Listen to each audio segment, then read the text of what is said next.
We know x squared minus x can be written as, we can factor out x times x minus 1. You know x times x will give us x squared. X times negative 1 will give us negative x. Now x squared minus x all over x minus 1 will simply be equal to x times x minus 1 all over x minus 1.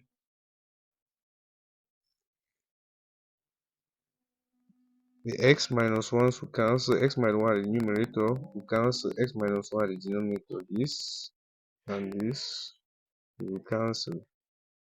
So this will simply be equal to x. It means that the limit as x goes to 1 of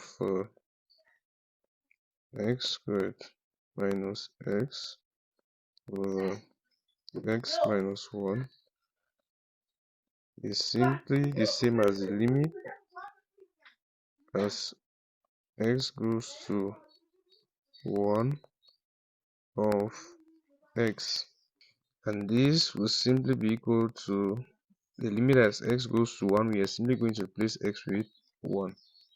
We conclude, therefore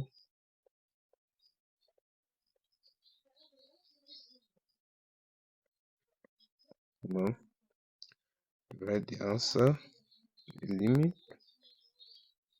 as x goes to 1 of x squared minus x over x minus 1 is simply equal to 1, and we are done with